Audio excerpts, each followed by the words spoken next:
Sladio1 here. Hello YouTube. Here to bring you a review of Star Trek Into Darkness. I just got back from seeing it tonight. I'm going to do this a little bit differently. First half of this review is going to be solely based on my feelings of the movie, and then after I get done, I'm going to give you the spoiler review. So I give you a review and then give you spoilers if you choose to watch. Alright, so normal review. Star Trek Into Darkness. First and foremost, going in to see this movie, I had really very little expectations and high expectations at the same time. J J Abrams did a very good work with the first movie and bringing the characters to life in a new alternate timeline. That was very great.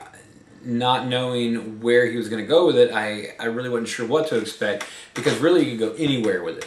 Because, as they said in the first one, the timeline was altered. And of course with sequels, there's a lot of things you have to consider. Are people going to be able to stay the same characters? Is it going to have the same feel? Are they going to put on the same performance? Are they going to put on better performances? You know, is the story going to fit? Did the writers forget the characters? Did the director forget the characters? You know, all these concerns are what you have going into these films, you know. I believe it was Sam Raimi said, as far as special effects go with Spider-Man 2, he wanted the worst scene in Spider-Man 2 to look just as good as the best scene in Spider-Man 1. And those are things you have to think about. Are the effects going to hold up? Is it still going to be everything the first one was and then some? And I'm going to go ahead and start by saying, yes, this movie was. First and foremost, the score was very much, it was a little amped up from part one. There was a little more danger in this one than there was in part one, so it actually was a very good score. Very similar to the first one, a lot of same tracks, remastered or reorchestrated.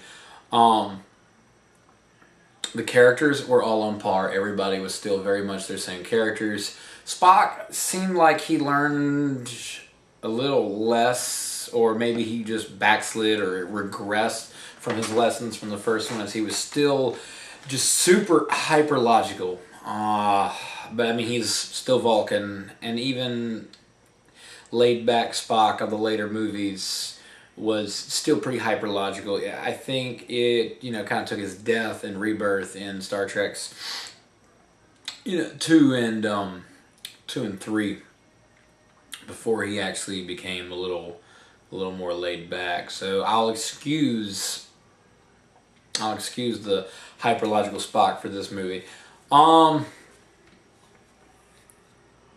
Also, and it's really hard to give this review without spoiling it, so I can't wait to get to the second half of this. Special effects were on par, better. I really can't say, because honestly I had no complaints about part 1 special effects.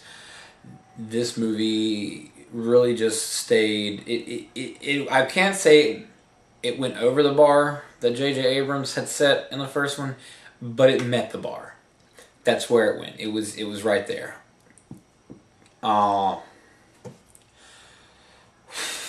far as special effects, story-wise, honestly, what J J Abrams did was he took several classic ideas from the original series. I'm just going to go ahead and say, I'm not going to say which ones they were, but he took several classic ideas and weaved together a grand story for this alternate timeline that honestly will have a ripple effect. In my opinion, they may go a whole different direction, I don't know, but I thought it was very well done.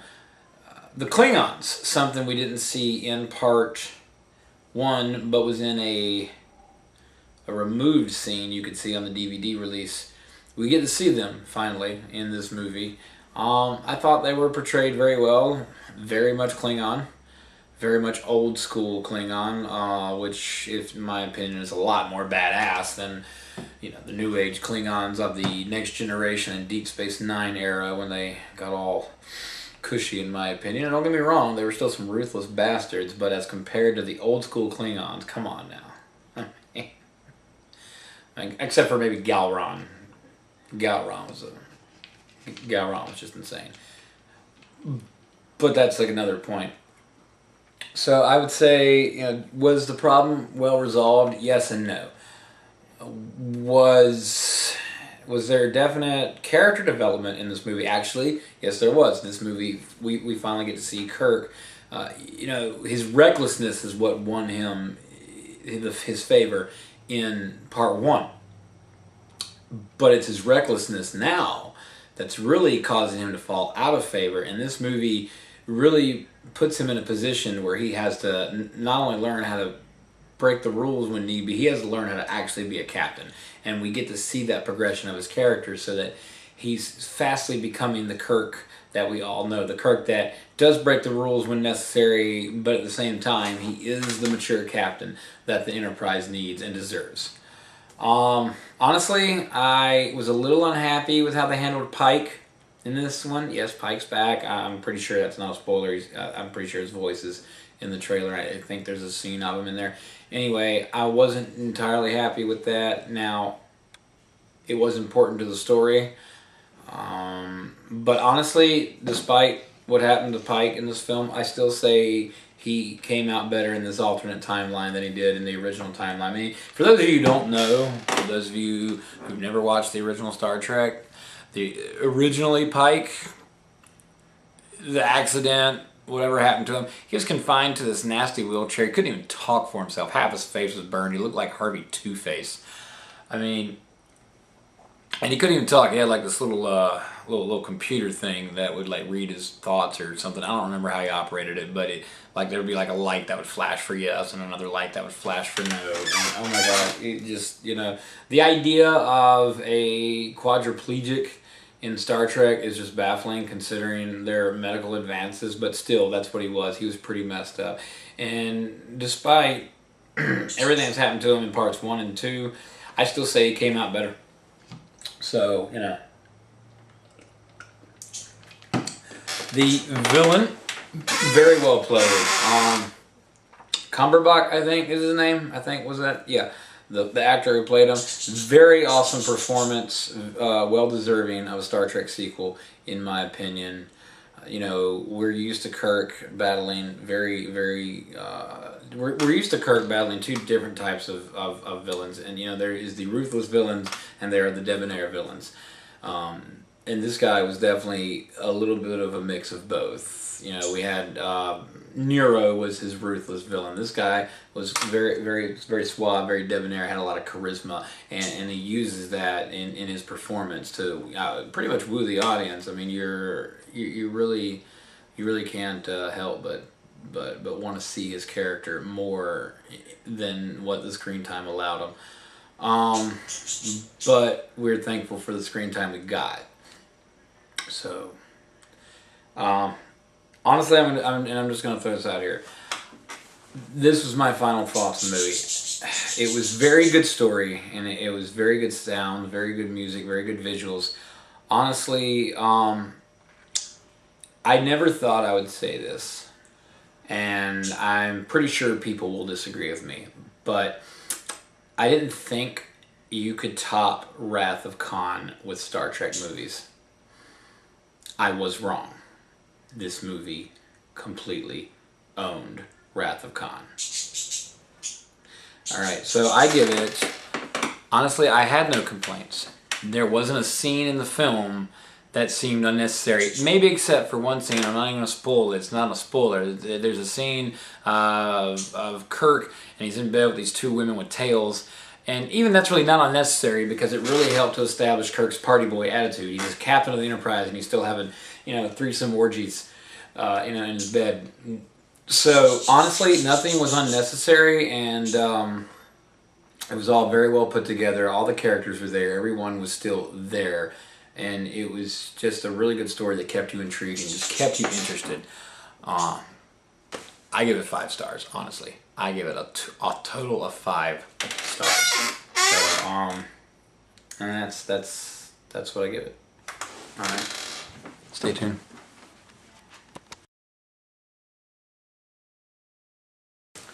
All right, well, enough of that. So, this is the spoiler part of the review, the part I'm so excited about. Safe to say, major spoilers ahead. I'm about to walk you through this movie step by step. If you don't want anything to be spoiled, stop this video right now. Otherwise, keep watching. Alright, so the movie starts out much like everybody keeps talking about, Kirk violating the Prime Directive. There is this primitive culture on this planet, very Aztec-like in characteristic and appearance. Got a big super volcano. It's going to erupt. Spock has some kind of cold fusion reactor cell, something he's going to detonate, which will render the volcano dormant. You know, they're trying their damnedest to not violate the Prime Directive, even though they technically are because they're interfering, but they can't let the people see them. Well, of course, Spock ends up trapped in the volcano and like one of the very few rocks that he can stand on. He's in some kind of heat suit, which is it's fine. You know, he'll survive the heat, but he won't survive an eruption and he won't survive the detonation of the cold fusion bomb. So, hidden underneath the ocean, the Enterprise waits, and Spock's like, no, no, no, don't save me, don't save me. You can't risk it, you can't risk it. Meanwhile, Hoover's like losing her fucking shit because her boyfriend's about to die. You know, Kirk's like all sad, you know, McCoy's all sad. So they finally said, the hell with this shit. So they take the ship up out of the ocean, get into a line of sight view so they can actually beam him up, and they get him the hell out of there. Of course, this doesn't bode well for Kirk because Spock actually reports what happens. So Kirk is demoted to first officer. They give Pike his ship back, and Spock is reassigned. But before anything can happen, all of a sudden, this guy is it keeps showing this one guy. You're not really sure what's going on. I figured out what was going on. There was a guy with a sick daughter. She couldn't help, and in Cumberbach, a man named Harrison came. Says he could fix her. Uses his blood to fix this guy's daughter. Now, obviously, this guy had to do a deal with his daughter. Well, I mean, with Cumberbach. Harrison was the character's name, so they had to do a deal with him, obviously, and he goes into this big records place and blows it up. Just totally destroys it. And that was where it starts getting interesting. So, meanwhile, big senior captains meeting, all of a sudden Kirk figures out they're in the middle of a trap. Bam, they're just attacked. I mean, they are just decimated. Kirk takes out a little flying shuttle. He sees Harrison flying the shuttle right before it gets transported out. Upon looking at the wreckage, they find out he's been transported to Kronos, which, for those of you who don't know, Klingon homeworld. I don't know who wouldn't know that watching this video, but you never know. And that's when they start revealing what was going on. This was a Section 31 plot. And the building was a Section 31 building. It turns out that in the altered timeline, Section 31 found the Botany Bay. Harrison is not Harrison. Harrison is Khan, who was woke up by Section 31, and he helped them develop lots of weapons. In secret, there is a warship being built, and it's quite impressive. So in order to try to tie up all the loose ends, this Admiral sends Kirk onto a mission to go kill Khan, not telling him what he's supposed to be doing. So he loads him up with these experimental torpedoes. Scotty doesn't want to have a damn thing to do about it, so Scotty leaves. He resigns, only to be asked to do a favor by Kirk later, because Khan tells him you'll find something in some coordinates near Earth. Scotty goes there and he finds the warship. Somehow sneaks on it. They don't really cover that, and really I don't need them to. The fight on the Klingons was pretty good. Of course, they got caught trying to go into Kronos, and then they're saved by Khan, who only did it really because he knew that the crew had his crew, which were hidden in the torpedoes, which was kind of cool. So it was all one big elaborate plan because he needed his crew, so he put them in torpedoes. I don't know if he knew it was all going to work out. Anyway, so Khan's crew is in a bunch of cryogenic tubes hidden inside those experimental torpedoes. Like I said, the Admiral wanted to completely tie up all the loose ends, but he took Khan into custody.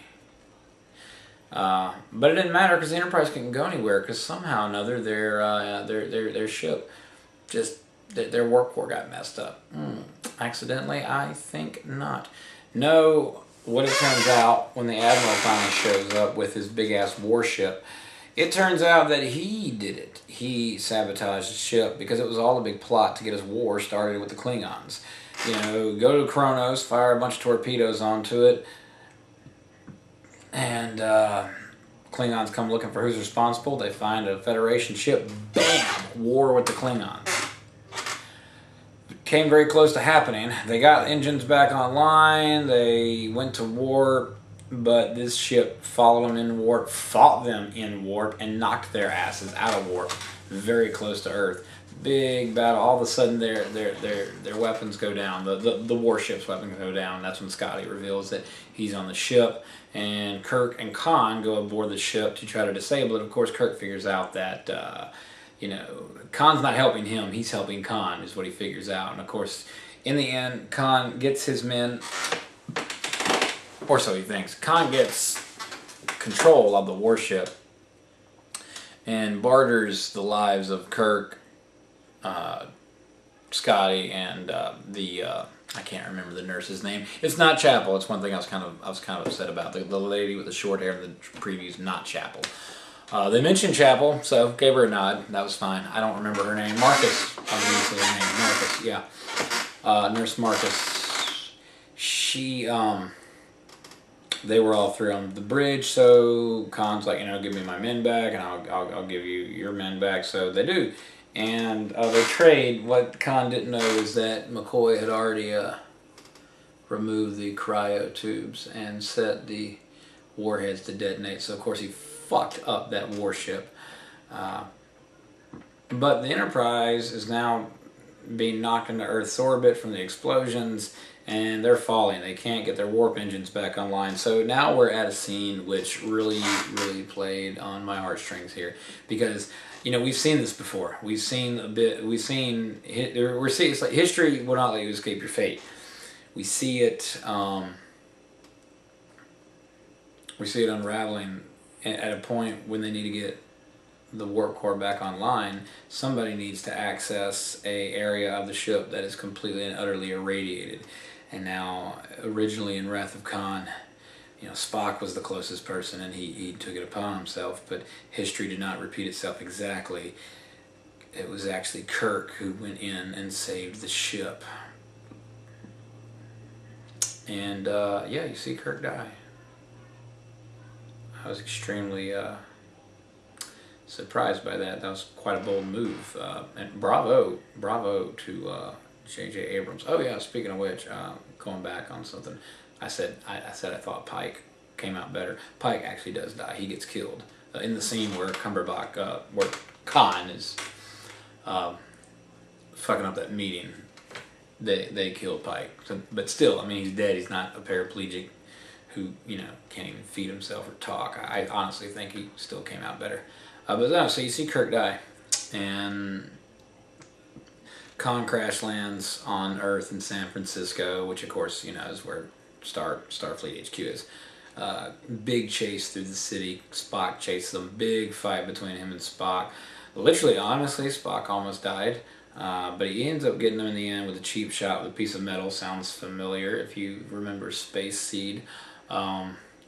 They get Khan's blood, which is established to have regenerative abilities. They make some serum, and honestly, they revive Kirk, which I was fine with, actually, because as much as I would have loved it if they had the balls to leave Kirk dead, I honestly am not sure I would have liked that ending. That probably would have pissed me and probably about millions of other people off. But man, I mean, they had me going for a minute. So, big speech at the end. Kirk's learned his lessons. He knows how to be a captain now. He knows how to appreciate being a captain, which is his big thing. He gets the ship back. He gets Spock. His whole crew's there. The Enterprise is rebuilt, rechristened. Although I was kind of thinking it was going to say Enterprise B on it, but it really didn't. It didn't even say A. And they go off on what Kirk said is their 5-year mission. So, what can I say? I thought it was a very good close. Now, here's the thing, though. Khan's not dead. He's locked in cryostasis. So, the fact that he's not dead and he's on Earth, that could have a serious ripple effect for sequels. I mean, we're in an alternate timeline at this point. J J Abrams at this point can go anywhere he wants to go with it. I love the direction he took this movie in, and honestly, just talking from experience of other movies, not just the one I saw recently before this video, if they change directors for part 3, I am honestly just not even going to watch it. Because I don't want to see a good thing ruined. Anyway, so that's Star Trek Into Darkness. Alright. And Slatey01 out.